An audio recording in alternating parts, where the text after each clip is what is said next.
Tu ne dois pas te considérer comme autre qu'handicapé. Tu dois être que ça. Du côté où on va te chouchouter, on va te produire une petite bulle qui n'est pas réelle parce que c'est ce qu'on te dit tout le temps que tu dois être comme ça. En mettant des éducations qui complètement déformer la réalité, en t'éduquant de manière complètement déformée la réalité, en n'essayant même pas de faire des cours à côté, t'aider à faire des cours à côté pour que tu t'évolues et que tu apprends, on te fait des cours qui n'est même pas adaptés à toi, qui n'est pas adapté au système de scolaire qui est classique, et en décidant de rendre des gens qui sont illettrés, qui ont du mal à lire et à écrire, en les aidant pas du tout, en décidant de les mettre dans un truc de cocooning qui n'est pas du tout réel, en décidant de normaliser le fait d'avoir difficulté en apprentissage, en disant que tout allait bien, en décidant de normaliser les cliniques et les outils de sécurité pour les personnes dyslexiques et les personnes qui sont en situation de handicap, en normalisant la situation de handicap et en normalisant tout ça, ça détruit quelqu'un. Ça détruit des gens. Certaines personnes handicapées, ils sont bien dans le système, mais d'autres, ils sont pas dans le système. Ils apprécient pas le système actuel. Dès que tu n'es pas dans ce système-là, dès que tu n'as pas les moyens financiers, tu n'es pas protégé par la société. Forcément, on va jamais te protéger. Forcément, on va te juger parce que tu n'es pas en système. Forcément, le système, c'est tu vas à un centre handicapé, tu vas dans des centres de jour handicapés parce que c'est beau et magnifique. On te vend du rêve, mais en fait, au fond, c'est de la violence, de la méchanceté. Pas toujours. Tout dépend des centres handicapés. Tout dépend des centres handicapés. Il y a des gens qui sont dans le système, il y a des gens, c'est comme ça. Et des centres qui sont pas tous comme ça, mais certains centres c'est bien, des centres qui sont pas comme ça. Les centres qui sont bons, qui n'ont pas de violence, tout ça, c'est des centres qui sont élevés où la majorité du temps, c'est pas remboursé par l'assurance. Les bons centres où il y a des bonnes éducations handicapées, où il y a des bonnes choses handicapées, où il y a des bons suivis, c'est les suivis où les gens ne peuvent même pas se payer parce que les gens ne peuvent pas rembourser tout ça. Et des fois, c'est même pas remboursé. C'est-à-dire que même les écoles, les aides à l'école, les aides en l'école, comme les gens qui peuvent aider au niveau du suivi, les tire-temps comme ça, ce n'est même pas aider, c'est tout simplement, tu dois avoir les moyens. Et en plus, pour les personnes qui n'ont pas étudié, qui étaient hospitalisées, on n'a pas d'aide en retour. Ce n'est pas normal. Vous trouvez ça normal que les personnes qui sont handicapées, qui ont été hospitalisées, n'ont pas d'aide après, qui n'ont pas d'aide psychologique, ils ont vécu des traumatismes, ils ont vécu des post-traumatiques à cause du fait que ils étaient livrés à eux-mêmes dans un monde bouffé de cages et d'animaux sauvages. Vous mettez plus handicapés dans un rue. C'est normal que ça tourne mal. S'il y a plusieurs handicapés dans un même endroit. On peut pas mélanger on ne peut pas mélanger plus handicap lourd avec des handicaps légers. On peut pas mélanger plus handicap. C'est normal que ça va. Et en plus, souvent, les éducateurs sont très mal payés. Les gens qui encadrent sont mal handicapés. Le système est handicapé. On doit écouter un patron et d'écouter des patrons qui sont, et même pas. Des fois, ils sont très mal payés aussi. Tout ça, c'est de l'oppression sociale liée au fait que la société en elle-même oppresse les gens. Et en toi, c'est l'oppression. C'est-à-dire qu'on ne peut, en tant qu'handicapé, tu ne peux pas dire, tu ne peux pas parler parce que c'est ce que eux veulent de toi. Tout ce qu'ils veulent eux de toi, c'est que tu ne parles pas de tout ça. Parce que eux, tout ce qu'ils veulent, c'est que tu ne parles pas de ça. Tout ce qu'ils veulent, c'est que tu te taises, que tu ne dises pas ce qui arrive dans les écoles où tu as été. Tout ce que veulent les écoles, c'est que tu te taises. Pour eux, le fait que tu dises ça, ça enlève l'image de l'école. Pour eux, ils donnent une bonne image d'école. Et ça me fait rire parce qu'ils utilisent des gens. Ils utilisent des gens qui sont intelligents pour utiliser pour leur système, en guillemets. Pour les utiliser pour glorifier l'école. C'est une glorification à un fantasme. On fantasmise l'handicap, on fantasmise et on essaie de fétichiser l'handicap en disant que un corps handicapé, c'est, en sexualisant le corps handicapé, en disant que la sexualisation de l'handicap, c'est normalisé de sexualiser, de dire, voilà, c'est sexualisant, je veux souhaiter une personne handicapée. C'est normaliser le fait des violences envers les employés qui sont violents envers nous, envers les handicapés. C'est normal qu'on soit violent. C'est normal, en fait, la violence qu'on a. C'est normal l'harcèlement. Combien de centres handicapés se donnent une bonne image, mais au passé, ils ont tous eu des discriminations. Et combien de personnes ont eu des arrangements pour pas que les gens se taisent. Et il y a des viols, il y a des violences, et personne ne dit rien. Et c'est normalisé. Et je suis sûre qu'il y a d'autres personnes qui vivent qui ont déjà vécu ce que moi j'ai vécu, et on en mise tout ça. Moi, je suis en colère je suis en colère parce que on m'a jamais laissé parler, on m'a jamais laissé m'exprimer parce que, parce que c'est la norme. Et que si je disais quelque chose, forcément, ça allait retourner contre moi. C'est ça le problème. Et c'est ça. En faisant des vidéos, je prends énormément de risques en le faisant. Je prends énormément de risques parce que peut-être, potentiellement, mon école potentiellement, les gens où j'étais avant, ou les écoles où j'étais, potentiellement, vont voir ça. Et ils vont pas forcément être contents. Et je sais très bien que ça va arriver à un moment ou l'autre. Je sais. Mais, je ne peux pas me taire en disant que c'est normal. Et c'est pour ça qu'il faut se battre pour que ça arrive plus. Pour que ce genre de choses n'arrive plus. Pour que tout ça n'arrive plus. Parce que ça peut détruire quelqu'un. Moi, ça m'a détruit. Ça m'a détruit. Ça m'a détruit psychologiquement, ça a détruit ma pensée, j'ai des trucs problématiques, j'ai beaucoup de choses qui a fait que ça m'a détruit psychologiquement. Ça m'a détruit. Oui, ça m'a aussi beaucoup appris. Ça m'a beaucoup appris. Ils m'ont appris beaucoup, ils m'ont beaucoup éduqué. Oui, ils m'ont beaucoup éduqué, ils m'ont élevé le niveau. Oui, ils m'ont élevé le niveau, ils m'ont beaucoup éduqué. Mais c'est des profs, les bons profs que j'avais là-bas, les gens le traitaient très mal. Parce que c'est des profs. Les gens qui m'ont éduqué, qui m'ont appris, ils étaient tout souvent maltraités. Des moments maltraités. Et c'est scandaleux de traiter des professeurs qui écoutent, qui sont à l'écoute des gens, qui sont à l'écoute des personnes. C'est ça aussi. Les bons éducateurs qui écoutent, qui sont en leur patience et tout ça, ils sont pas écoutés. Et combien de fois les logopédistes et les ergots sont mal faits. Et c'est ce côté-là où ça m'énerve que la Suisse, la France accepte ça, en fait. Normalise ça en disant que c'est normal de mettre en psychiatrie, de mettre en truc psychiatrique quelqu'un qui est handicapé.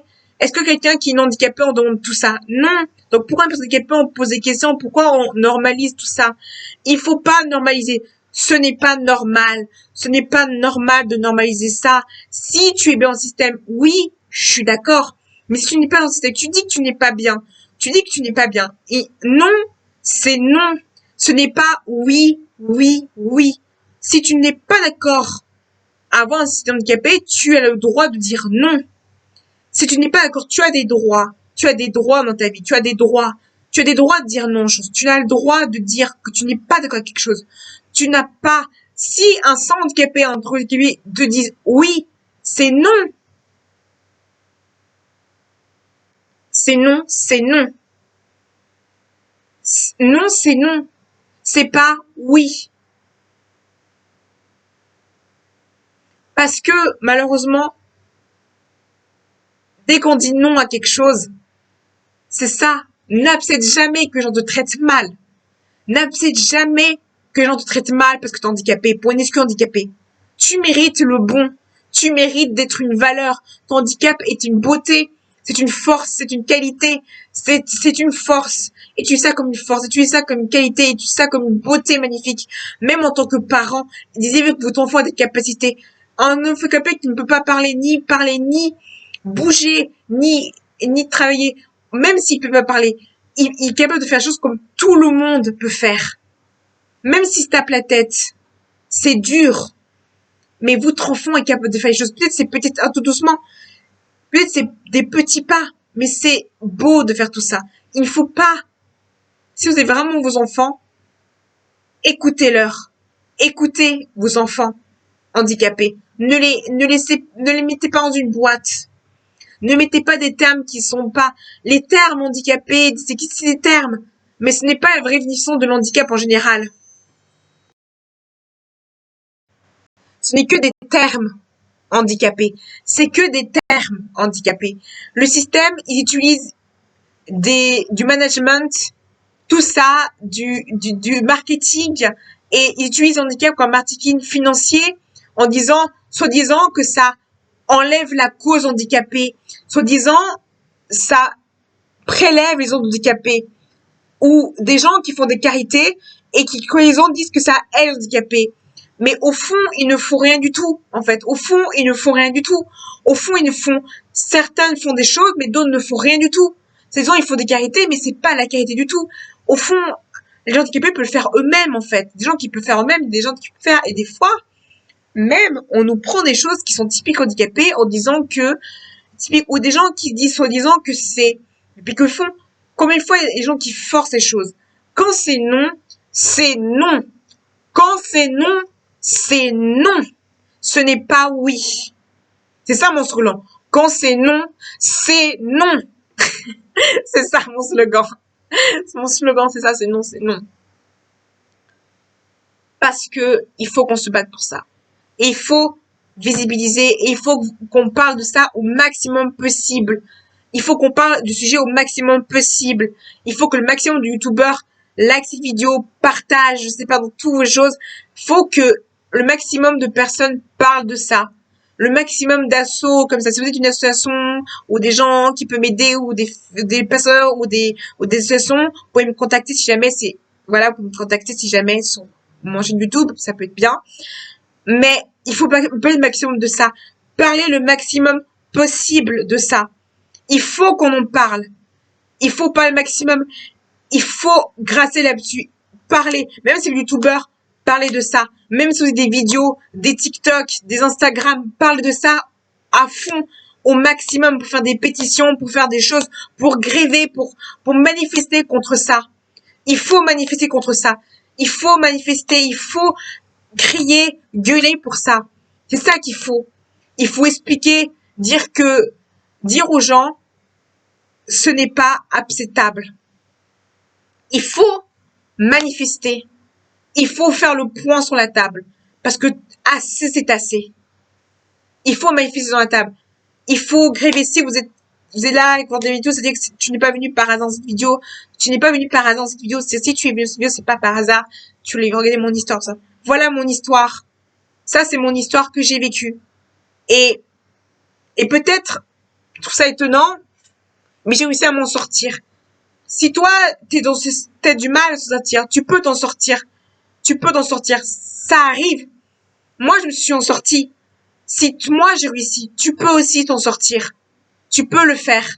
Tu peux réussir. C'est des petits pas, petits pas. Peut-être, c'est difficile, c'est dur, mais tu peux le faire. Tu peux t'en sortir. Ça va aller. Ça va se sortir. Tu peux le faire. Tu dois tenir le coup. Serre les dents, un bon coup, et tiens le coup. Parce que tu peux le faire. Si moi j'ai réussi à le faire, tu peux le faire aussi. Tu peux te battre. Bats-toi. Mais en tant que parent, battez-vous pour vos enfants. Les parents qui écoutent leur enfant handicapé ou qui font des choses, qui militent. Vous êtes des super parents. Vos enfants ont la chance de vous avoir. Parce que la meilleure chose, c'est d'écouter ses enfants. C'est s'informer. Plus on s'informe sur son handicap, plus on apprend. Ce qu'il faut, la meilleure chose que vous pouvez faire, c'est informez-vous. Informez-vous sur le handicap. Allez dans les associations qui sont handicapées, qui peuvent vous aider, ou les youtubeurs qui peuvent vous m'aider sur le militantisme handicapé. Demandez, ce qu'il faut, c'est demander les questions qu'il faut pas poser ou poser. Et quand t'es une situation comme ça, tu dis, tu souffles un peu, tu souffles le coup, tu dis simplement, ce n'est pas grave. Je suis comme ça, ce n'est pas grave, je suis comme ça. Ne te justifie pas de tes émotions, tu es comme ça. T'as pas choisi d'être comme ça, donc tu es comme ça, point. Point. C'est tout comme ça. Tu es comme ça, point, à la ligne. Et si quelqu'un dit, non, c'est non, ce n'est pas acceptable, cette question me dérange. C'est comme ça que tu parles. Comme ça, les gens te comprennent. Si tu n'arrives pas à parler, marque par pictogramme ou comme ça. Ou apprends la langue des signes. La meilleure chose, quelqu'un qui est non handicapé, apprenez la langue des signes. Apprenez les pictogrammes handicapés. Apprenez les pictogrammes handicapés. Apprenez les choses qui peuvent calmer. Apprenez les choses pour handicap. Apprenez, informez-vous, posez des questions. Informez-vous. C'est le plus important. Informez-vous vachement sur le handicap. Le plus important, c'est vraiment s'informer. Il faut vraiment s'informer sur l'handicap. Les important, c'est il faut vous informer sur l'handicap. C'est très important de s'informer par des sites ou par des groupes ou comme ça, c'est important. Parce que même quand on est handicapé, le fait d'utiliser la langue des signes, le fait de comprendre les pictogrammes, d'utiliser les pictogrammes, le fait d'essayer de s'informer, ça évolue les choses. Le fait de militer, ça évolue. D'être un allié handicapé, ça veut beaucoup de choses. Il faut, même si vous n'êtes pas handicapé, vous pouvez toujours militer pour ça. Vous avez le droit de militer pour ça. Et c'est important de rester vous-même, quoi. Voilà. Voilà. C'est Pacifique et à bientôt. Voilà, dans le petit, il y a ma prochaine vidéo dans mon pointillé. Il y aura le petit bouton pour liker la vidéo. Voilà, liker la vidéo là. La petite liker la vidéo. Et vous aurez peut-être un autre petit genre de vidéo. Genre le petit i et la petite vidéo. Comme chaque fois. Eh oui! Voilà.